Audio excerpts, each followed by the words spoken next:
Warning: the following story delves into the hidden darkness beneath tranquil surfaces.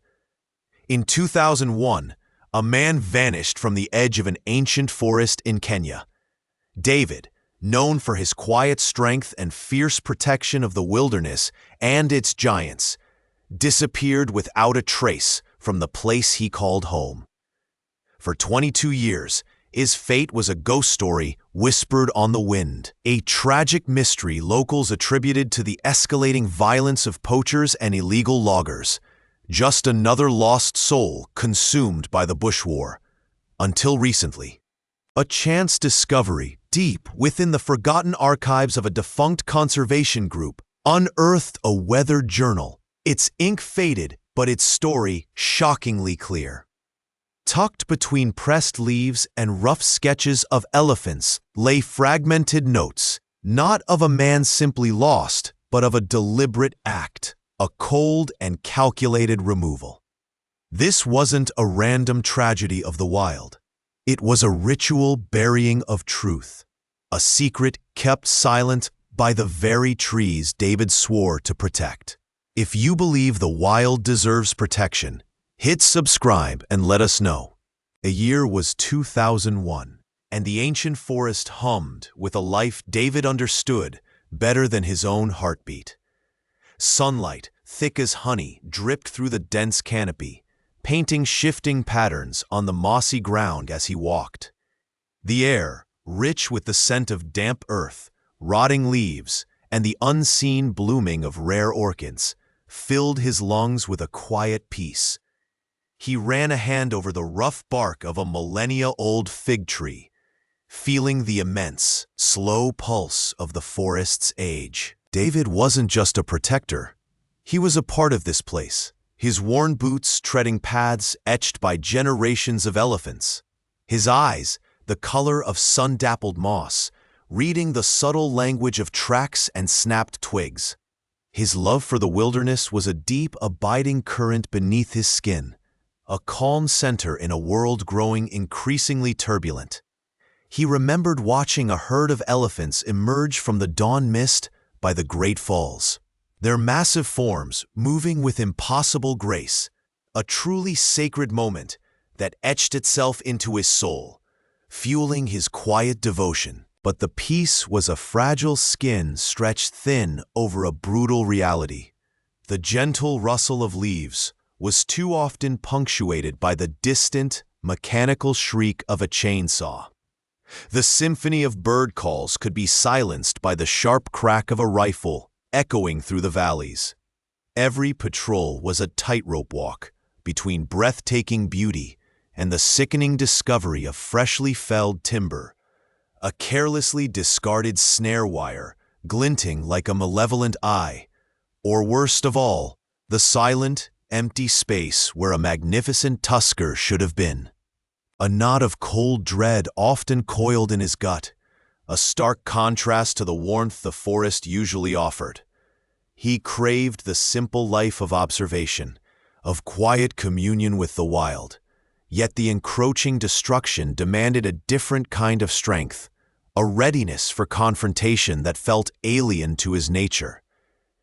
How could a man who found solace in the delicate unfurling of a fern leaf prepare himself for the cold, hard edge of human greed? The tension between the protector he had to be and the gentle soul he was gnawed at him constantly. The forest, so full of life, also held shadows, not just from the trees, but from the men who crept within them under the cover of darkness.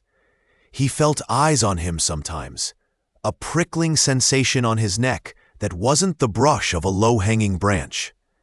Danger here wasn't announced. It whispered on the wind, leaving only faint, unsettling trails behind. Just that morning, he'd found a cigarette butt near a place he knew only he and the elephants frequented. A small thing, but it was wrong, deeply wrong, like a stain on the forest's pristine canvas. It wasn't just logging. It felt deliberate, invasive in a way that chilled him to the bone, suggesting a deeper, more unsettling purpose than simple theft of wood or ivory. He woke before dawn, the damp forest air cool against his skin. David traced the worn edges of his cot with a calloused hand, the familiar scent of earth and distant wood smoke filling his lungs. Outside, the jungle was just beginning its daily symphony, the tentative calls of early birds, the rustle of leaves as unseen creatures stirred. This was his world, rough and unforgiving, yet alive with a fragile beauty he fought to protect. His routine was a quiet ritual. Boil water over a small fire. Check the trap seed set, not for animals, but for poachers' snares. Then walk the familiar paths towards where the herd usually grazed. He knew them, these giants. There was Maman Tombi, the old matriarch with eyes that held the wisdom of centuries, and her spirited calf, Nkosi, who often nudged his hand, seeking comfort. He felt their presence through the forest floor, a low thrumming vibration only he seemed to notice. Protecting them was a calling, a weight he carried in his bones. He thought of the villagers, some neighbors, driven by crushing poverty to lay snares or guide loggers for meager pay. He understood their desperation, felt the ache of it in his chest, but it twisted into anger when he saw the results. The gaping wounds left by chainsaws, the lifeless eyes of a snared elephant. Yet the true enemy felt less human, a vast, unseen network of greedy men far away, their trucks rumbling closer each month, carving deeper into the heart of the forest. One afternoon, he found Nkosi whimpering, a thin wire biting into his ankle. The calf's scared trumpeting tore through David. Kneeling, shears in hand, he worked quickly, talking softly, feeling the calf's trust despite the pain. It was a moment of raw, protective instinct, an emotional climax that solidified his resolve. He looked into Nkosi's gentle, grateful eyes and knew he could never walk away. But the sounds were changing. The distant whine of saws was becoming a roar, closer now than ever before. A clear and present danger, demanding more than just quiet patrols. The air thickened under the ancient canopy, not just with humidity, but with a different kind of pressure.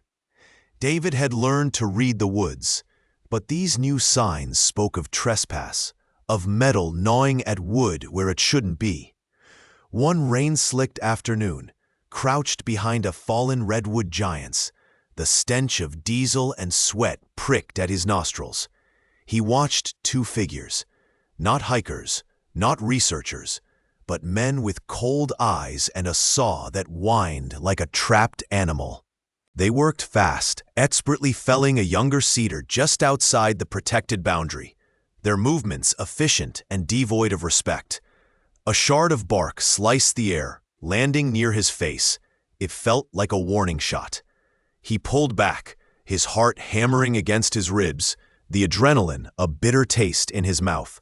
It wasn't the first time he'd seen them, or others like them. Loggers pushing limits, poachers scouting game. Each encounter chipped away at his resolve, replacing righteous indignation with a cold, creeping fear. Back in the small cabin, the tension stretched taut. His sister's voice, usually warm, held a sharp edge of worry whenever he returned late, her eyes scanning him for unseen injuries. His old friend, the town's grizzled mechanic, had pulled him aside one evening, lowering his voice. "Heard some talk, David. These ain't just local boys messing around. They're tied to something bigger. You push too hard, you'll get pushed back. Hard." The words echoed in the quiet night, amplifying the fear that already coiled low in his gut. It wasn't just his own safety now. It was the ripple effect on the people he cared about, the heavy weight of their fear a constant, suffocating presence. Could I live with myself if something happened to them because of me? The question gnawed at him. He saw the worry lines deepening on familiar faces, heard the straying silence when his work came up. His duty to this place This ancient forest that felt like a part of his soul warred fiercely with the primal need to protect his own, to retreat from the growing danger. The wilderness he loved was becoming a battlefield, and the shadows moving within it were growing bolder, forcing him towards a precipice where staying the course might mean risking everything he wasn't willing to lose, pushing him toward a choice he desperately didn't want to make.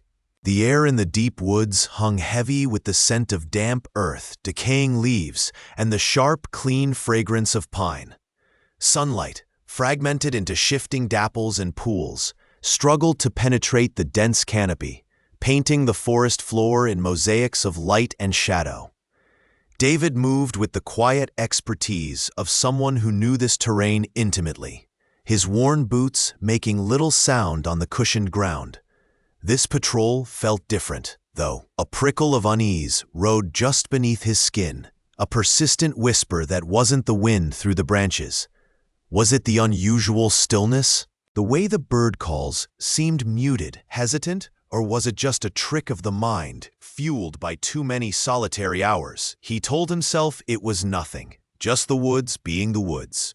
But his gaze lingered longer on the tangled undergrowth, his ears strained for any sound that wasn't natural, a snapped twig, a rustle too heavy for a squirrel. His purpose was simple enough. Check the boundary lines near the old logging trail, a remote edge of the reserve that had seen some recent, unsettling activity. Nothing concrete, just whispers and a few odd findings others had dismissed. But David couldn't dismiss them. Someone's been out here, and not just hunters, he thought, the feeling hardening into certainty as he recognized faint, almost erased signifiers left on certain trees. Symbols he didn't understand, but felt were alien to this place. He paused by a colossal Douglas fir, running his hand over its rough bark, a surge of fierce protectiveness washing over him for this wild, ancient place. It felt like saying goodbye, though the thought came unbidden and illogical. The deeper he went, the more the feeling intensified, tightening his chest, urging him to turn back, yet propelling him forward towards the clearing, where the trail ended abruptly, towards whatever waited in the pooling shadow just beyond the tree line. The sun dipped below the tree line, painting the sky in bruised purples and oranges, the same colors that had greeted David countless times returning from patrol. But this time, his usual time came and went. Initial concern felt like a knot tightening in Eleanor's stomach. Maybe a sprained ankle. Maybe just lost track of time. She called his radio. Just static. Called his phone. Dead air. Fellow rangers checked the main trails, shouting his name, their voices swallowed by the encroaching twilight. An hour bled into two, and the knot twisted into a coil of cold panic. The familiar comforting silence of the forest turned menacing. Every rustle a phantom movement, every shadow a lurking threat. David's favorite worn leather gloves lay on his workbench, exactly where he always left them before heading out. A small, mundane detail that felt like a gaping hole in the expected pattern of his day. A sudden sharp memory of his calloused hands working wood flooding Eleanor's mind. The community rallied. Headlights cutting paths into the darkening woods as trucks arrived. Flashlights' beams dancing wildly through the dense canopy, searching. They fanned out, a desperate line against the imposing wall of trees. Each step heavy, the forest floor a treacherous carpet of roots and decaying leaves that snagged boots and offered no clear path. The sheer, terrifying vastness of it all pressed down, the sheer impossibility of finding one man in this endless green labyrinth, dawning with brutal clarity. The echoing calls of "David! David!" grew more frantic, layered with the unspoken, chilling question that hung heavy in the damp air. Where did he go? a broken branch lay near the edge of the western ridge, not snapped by wind, but forced downward with unnatural force. A silent, unsettling detail in the otherwise undisturbed undergrowth, hinting that perhaps he hadn't just vanished, but had been taken. The frantic pulse of those first few days, fueled by adrenaline and defiant hope, slowly, agonizingly, gave way to the leaden drag of weeks. Sleep became a luxury nobody could afford, replaced by the constant ache in muscles and the gnawing fear in their stomachs. The initial surge of volunteers, boots pounding through the undergrowth, shouts echoing across the valley, began to thin. What started as a community united in urgent action transformed into a weary, persistent effort manned by a dedicated few and the ever-present authorities. Sheriff's deputies, their faces etched with concern and the grim reality of prolonged searches, coordinated grid patterns on fading maps, while state police brought K9 units whose eager sniffs eventually yielded only the scents of deer and damp earth. The forest, a place they had known and loved, now felt alien and hostile, a vast, indifferent entity holding its secrets close. Every fallen log, every dense thicket, every rustling leaf was scrutinized, yet offered no sign, no disturbed ground, no dropped item, nothing but the suffocating silence that seemed to mock their efforts. The initial belief that he was just lost, perhaps injured but waiting to be found, withered under the relentless sun and the chilling night air. Parents walked the trails with eyes that seemed to look through the trees rather than at them, their voices hoarse from calling his name, their hands trembling, not just from cold, but from a dread that settled deeper with each passing day. The vibrant posters plastered on notice boards began to curl and fade at the edges, mirroring the erosion of hope. One evening, as the last rays of sunlight bled from the sky and a search party trudged back to the command post, faces grim and mud-streaked, a profound, heavy silence fell.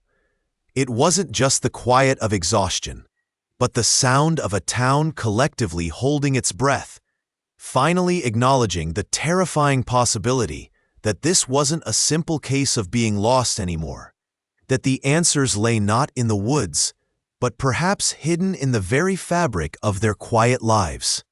The official vans had left weeks ago, the temporary command post dismantled, leaving only flattened grass and the quiet hum of cicadas where frantic activity had been.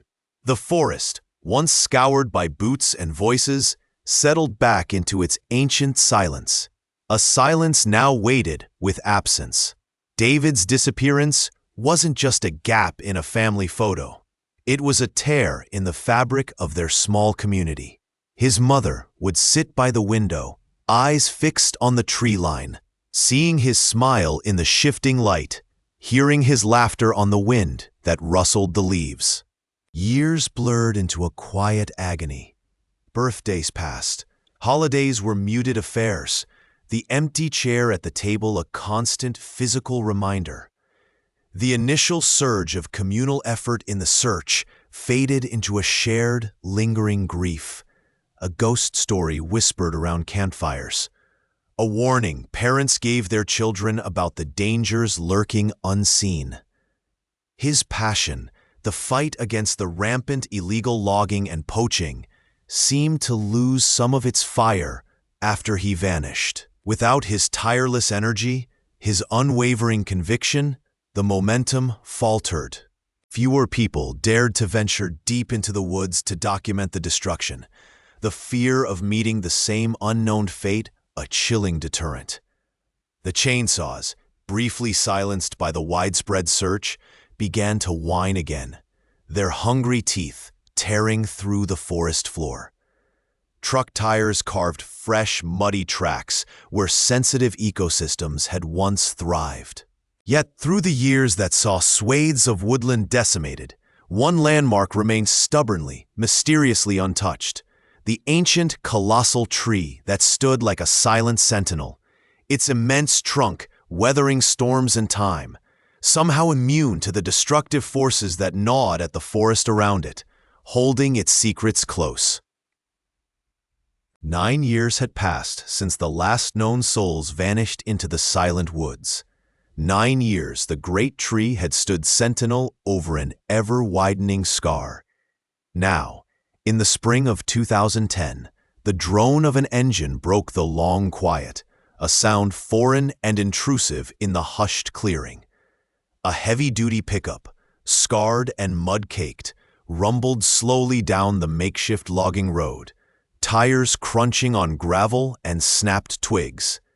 Inside sat 3 men, faces weathered, eyes scanning the landscape with a purely professional gaze. Their focus wasn't on history or loss, but on board feet and cutting lines, on the pragmatic business of timber harvest. They saw the expanse of stumps as work completed, the remaining stands as work to begin. The truck idled to a stop in a patch of sun-dappled earth, ringed by the ghosts of felled giants. As the engine died, a profound stillness rushed in, abruptly replaced by the metallic clink of tools being unloaded, chainsaws, fuel cans, measuring tapes. The air, cool and damp with the scent of pine needles and damp earth, was now tainted by exhaust fumes. One of the men, a burly man named Hank with calloused hands, swung a heavy saw to his shoulder, his movements efficient, practiced. He glanced towards the center of the clearing, where the ground rose slightly, and froze. There it was, not part of the planned cut, not marked on their maps as timber, but simply there. The ancient tree. Its trunk was impossibly wide, a fortress of bark that seemed to absorb the very light around it. It stood utterly alone, a solitary monarch in a kingdom of ruin, the logging having cleared a wide berth around it years ago, perhaps out of respect, perhaps simply because it was too big, too difficult, too other.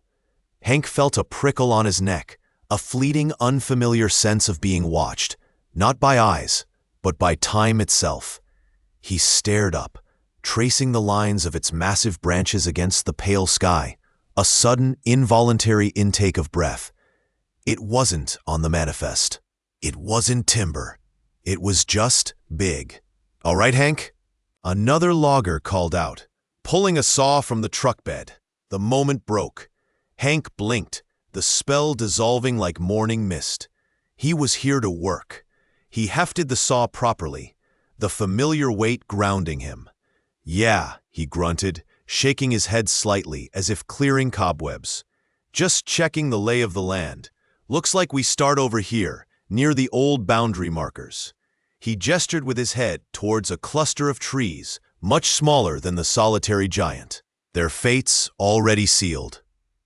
The rhythmic pulling of starter cords began, the sharp tearing roar of engines filling the clearing, drowning out the whispers of the past and the silent vigil of the ancient tree whose roots had witnessed everything and waited.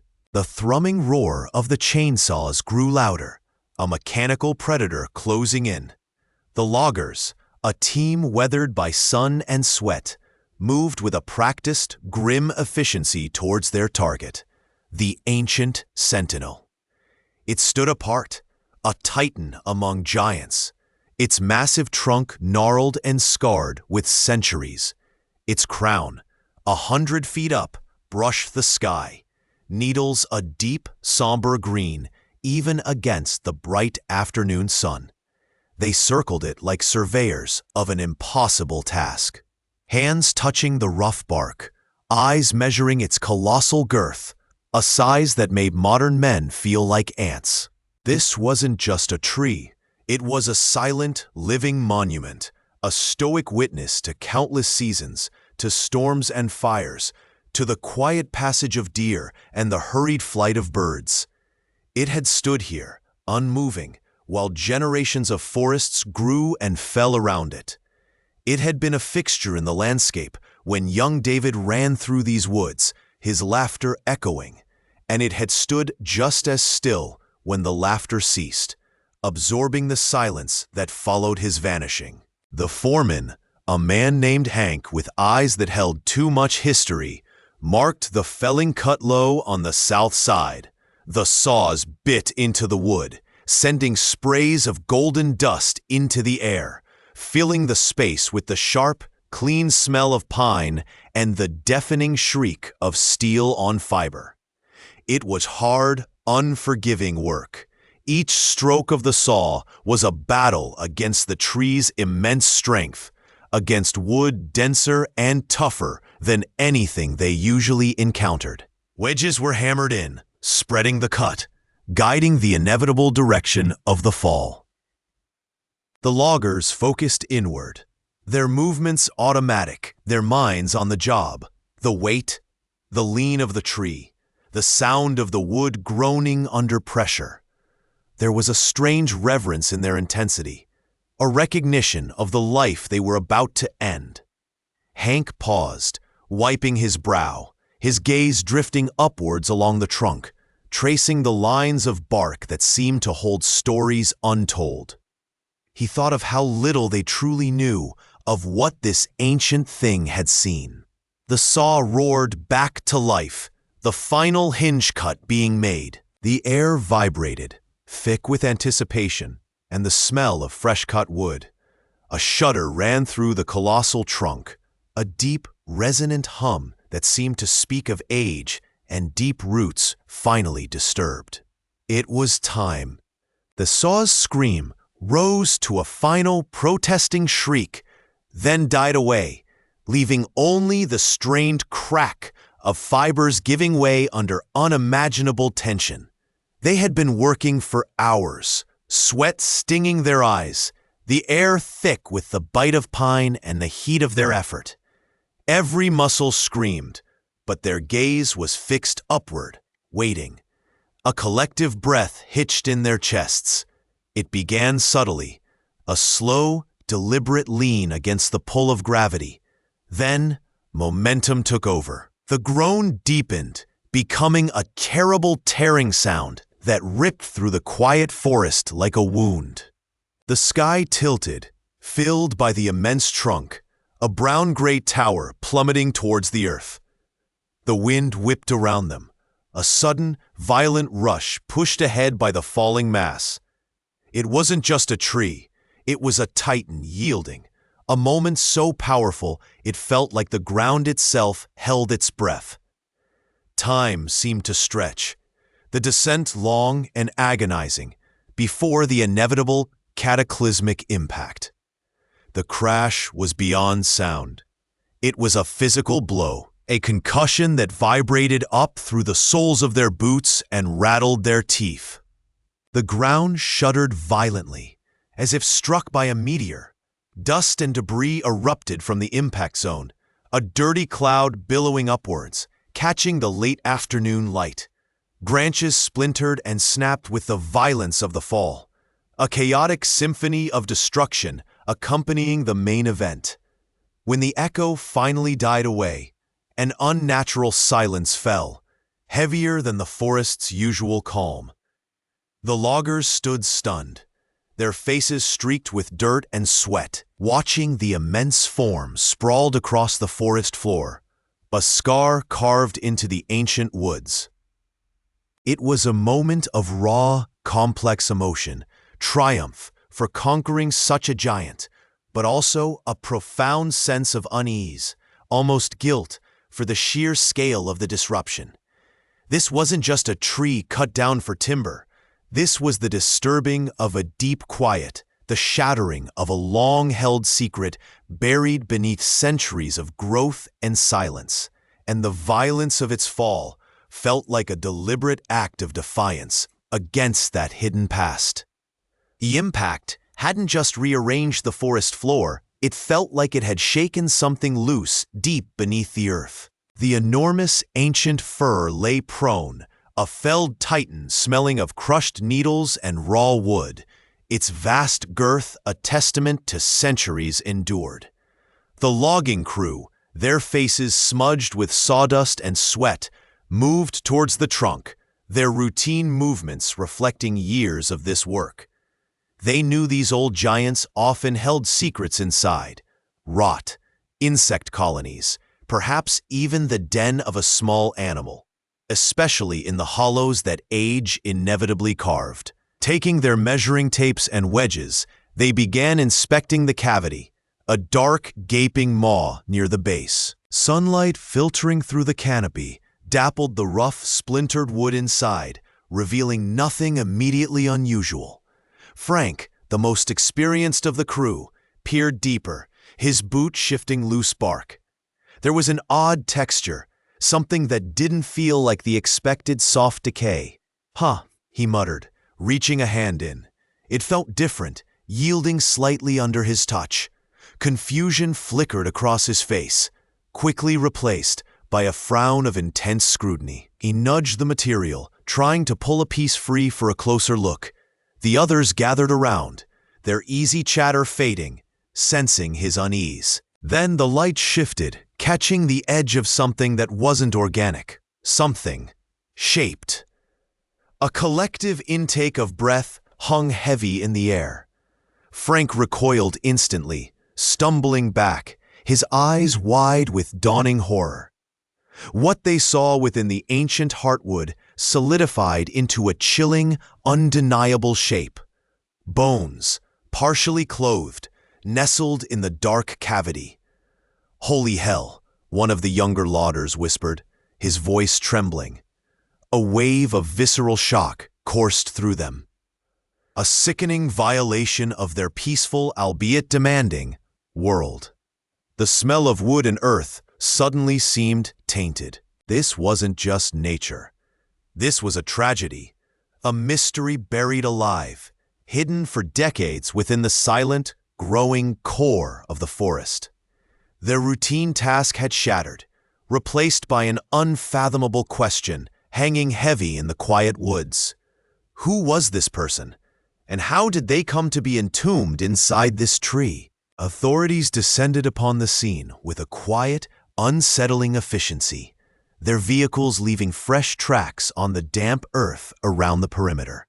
Investigators in crisp uniforms and forensic teams in sterile suits moved with practiced solemnity, their movements a stark contrast to the raw, untamed wilderness. Yellow tape, pulled taut between trees, marked the boundary of a new, grim reality. The air, already heavy with the scent of damp earth and decaying leaves, now carried the metallic tang of official equipment and the faint, acrid smell of something disturbed beneath the soil. Digging commenced with careful precision, the scrape of trowels and brushes replacing the usual sounds of the forest. Each clod of earth was sifted, each find meticulously documented. The community watched from a distance, hushed, a collective knot of dread tightening in their chests. They remembered David, the protector whose laughter used to echo through these trees, his passion for the elephants a beacon of hope against the encroaching darkness. They clung to the fragile, unspoken hope that this discovery, however grim, was not his. Days bled into a week of painstaking excavation. Then came the hushed phone calls, the grim-faced confirmation delivered in sterile rooms. The remains, carefully pieced together, bore the undeniable markers. It was David. The news ripped through the community like a wildfire, extinguishing the last embers of hope they had secretly guarded for years. Old wounds, never truly healed, tore open with brutal force. His wife's cry was a sound of pure guttural agony that carried on the wind, a sound that would haunt those who heard it. The vibrant memory of David, alive and passionate, collided violently with the cold, hard truth unearthed from the earth, leaving behind a void that seemed impossibly deep. The questions that had lingered like phantoms now took solid, terrifying shape. How? Why here? And what exactly had happened to him? The air around the ancient oak, scarred and hollowed, thickened with the grim weight of official purpose. Yellow tape materialized like spiderwebs, wrapping the perimeter, pushing back the curious loggers who had stumbled upon the unthinkable. The missing person case, cold for 22 years, was dead and buried no longer. It roared back to life, stamped irrevocably homicide. Detectives moved with a grim efficiency that felt jarringly out of place in the quiet woods, their faces etched with a mixture of shock and professional resolve. The central, sickening question hung heavy in the damp, earthy air. How? How did David get inside that tree? The cavity was narrow, deep, a natural tomb, but getting a full-grown man into it, especially 22 years ago, seemed impossible. Accidental death within it even more so. Was he already dead when he was placed there? Was he somehow forced inside? The loggers, their rough hands still trembling from the discovery, recounted the horrifying moment, their voices low and hoarse, painting a vivid picture of chainsaw blades paused mid-cut. A collective gasp that had echoed through the forest. Officers fanned out, knocking on doors in the small, tight-knit community, their questions gentle but probing, stirring up dust from a past everyone thought was settled. "Did you know David Jenkins?" they asked, holding up an old, slightly faded photograph of the young journalist. "Did you see him back in 2001? Was he working on anything big? Anything that might have put him in danger?" Memories, long dormant, flickered to life. David's earnest face, his relentless curiosity, the way he sometimes asked uncomfortable questions about local land deals, timber rights, whispers of secrets hidden deeper than the forest floor. The tree stood silent, a monstrous wooden witness, holding its gruesome secret. But the first cracks were appearing as old fears and forgotten grudges began to surface in the hushed conversations across town. The sheer, impossible difficulty of getting a body inside that trunk felt less like an accident and more like a horrific, deliberate act. A chilling message, perhaps, one that had been waiting 2 decades to be read. The cool, damp air inside the giant oak's hollow tasted of centuries of decay. Investigators shone powerful beams into the cavity, chasing shadows that danced with the dust motes. Could it have been used? They knelt, running gloved hands along the rough bark within, testing the depth, the angles. Theories were whispered among the team. How a body might be forced in, how it could remain hidden for so long, masked by the forest floor above and the sheer size of the tree itself. It was a grim puzzle, forcing them to imagine the unimaginable acts that might have transpired here 20 years ago. But the tree was only one piece. The investigation widened, spreading like roots through the community David had lived in, the land he had fought to protect. Leads came in, slow drips at first, then a trickle, connecting David's passionate opposition to illegal logging and poaching with increasingly hostile encounters he'd had in the years leading up to 2001. Detectives followed whispers through dimly lit bars and along muddy logging roads, interviewing people who shifted uneasily in their seats, their eyes darting away. There was fear in these conversations, a palpable tension that suggested secrets buried deeper than any tree hollow. One weathered man, his face etched with the hard lines of outdoor work, finally spoke, his voice barely above a murmur, as he recounted a heated exchange David had with a known local crew just weeks before his disappearance. He told them they were destroying everything, said he'd report them. The man trailed off, glancing nervously over his shoulder. The air in the room grew heavy, thick with unspoken implications. This wasn't a simple disappearance anymore. It was starting to look like a silencing. The weight of that realization pressed down on the investigators. the casual nature of their initial interviews giving way to a sharp, focused intensity. Every piece of information, no matter how small, a vehicle description, a repeated name, a property line dispute, was examined, cross-referenced, becoming threads pulled taut in a tightening net. They saw David's face in old newspaper clippings, full of earnest conviction, and felt a surge of empathy for the man whose principles might have cost him everything. The puzzle was beginning to form a horrifying picture.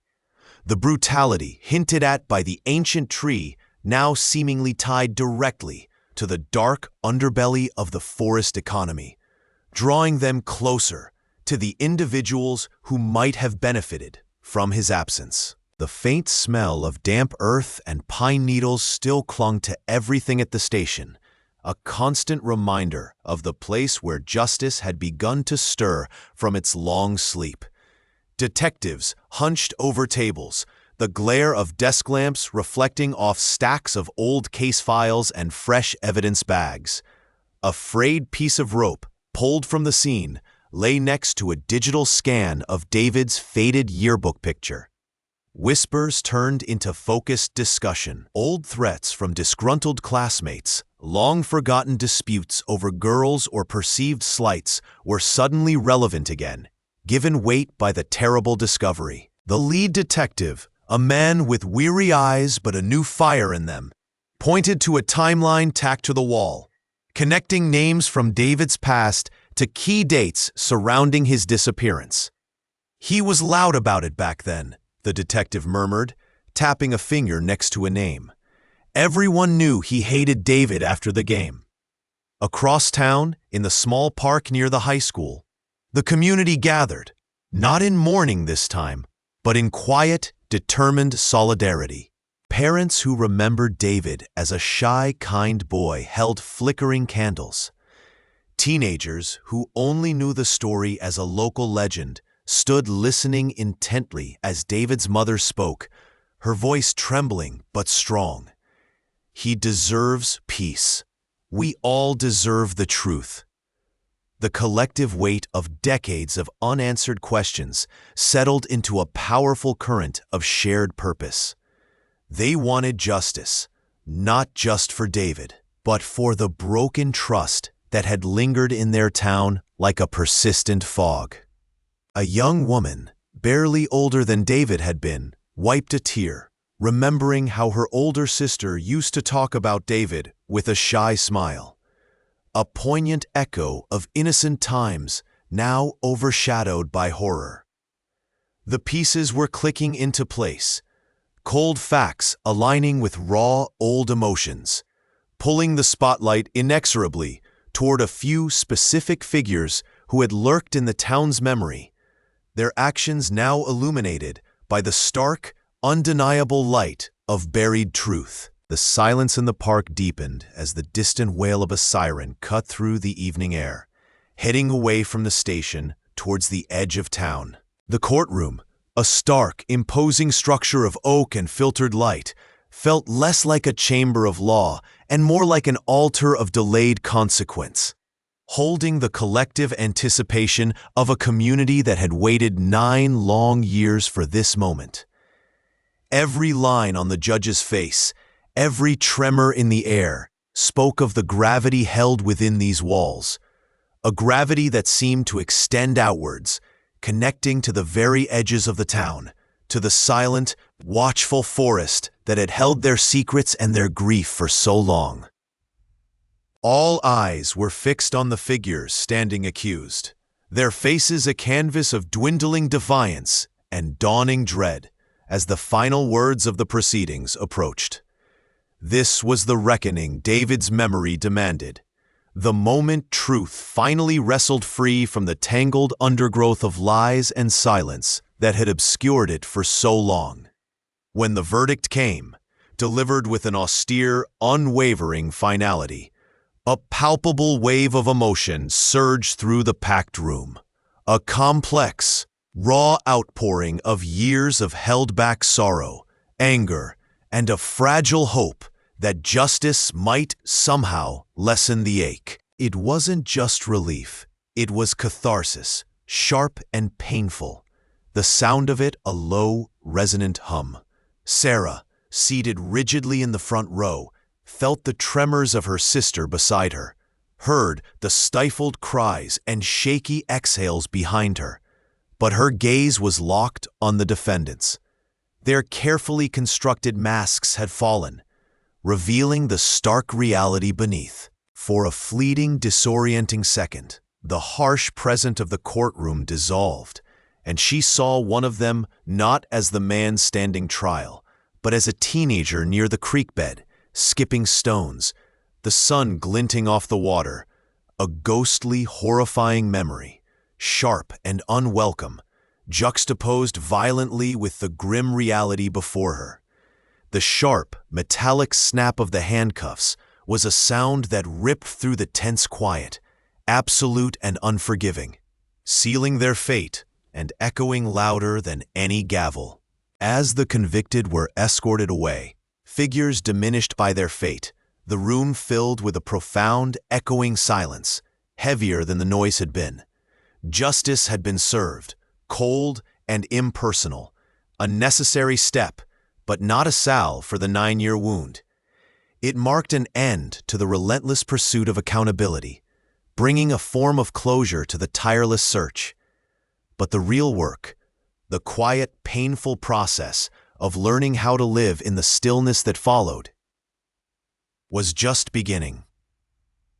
The long shadow of the forest remained, a silent witness, but now, perhaps, its secrets could finally begin to rest, leaving space for a different kind of quiet. The gavel fell, a sharp, echoing sound that seemed too final for the complex web of loss and unearthed secrets it concluded. Outside the courtroom, the air felt cool and clean against their skin, a stark contrast to the stale, tense atmosphere they had endured for months. The investigation had peeled back layers of corruption and neglect, revealing just how vulnerable the ancient woods and their hidden histories had become. David's name, whispered first in horror, now resonated with a different weight. The image of the giant tree, its hollow heart holding a terrible truth, had become a grim, powerful symbol, splashed across headlines and debated in hushed tones. It wasn't just about David anymore. His sacrifice had ripped open a wider wound, forcing a reckoning with the silent destruction happening in the forests. Funds flowed into conservation programs, rangers doubled their patrols, and communities living near sensitive areas felt a renewed sense of purpose, watching their lands with fiercer eyes. For David's family, the verdict offered no closure, only a different kind of pain. The emptiness remained, a hollow space where his laughter should have been. Yet in the quiet hours, sitting together on their porch swing as dusk painted the sky, they spoke of him not just as the boy they lost, but the catalyst he unknowingly became. His death, horrific as it was, had forced the darkness into the light. They started small, planting saplings in a cleared patch near town, each tree a quiet promise to protect what David had loved. Neighbors joined, hands dirty with soil, finding a shared language in the simple act of planting life where death had cast its long shadow. The community, fractured by fear and grief, slowly began to mend, piece by piece, finding a fragile sense of hope in ensuring David's legacy was one of protection, not just pity. The forest, once a place of terror, began its slow, hesitant exhale. Special epilogue. Years passed, the saplings grew taller, their leaves rustling in the breeze like whispers of memory. The great tree still stood, marked now not by a hidden crime, but by a small, respectful plaque placed at a safe distance. Visitors came, conservationists spoke, and school children learned not only about David's story, but about the delicate balance of the ecosystem and the importance of vigilance. The intensity of the trial faded into the background, replaced by the quiet, persistent work of preservation. David's sacrifice, once a raw wound, had scabbed over into a scar, a visible reminder, but also a testament to resilience. The whispers in the woods changed. They spoke less of fear and more of renewal, of roots taking hold, of life insisting on continuing. The forest, though forever marked by the tragedy, was reclaiming its voice, its future. He stood by the window, watching the last light drain from the sky, painting the distant tree line in bruised purples and grays. The years had softened the sharp edges of grief, but the ache remained, a dull, persistent thrum beneath the surface. The legal battles were over. The community had moved on, building memorials and programs in David's name. Yet for him, the stillness of the evening brought a different kind of quiet. Not peace, not exactly. More like a low tide of emotion, a weariness mixed with a faint, unsettling sadness that clung to the edges of his thoughts. He felt the weight of it all, the secrets unearthed, the lives changed, the sheer unyielding finality of what had happened. There was no grand revelation left, only the quiet continuation of life, carrying the burden of knowledge. He turned from the window, his gaze falling upon a single sturdy potted plant on the sill, its leaves a deep, hopeful green against the encroaching darkness outside. It was just a simple thing, a splash of quiet life in the room.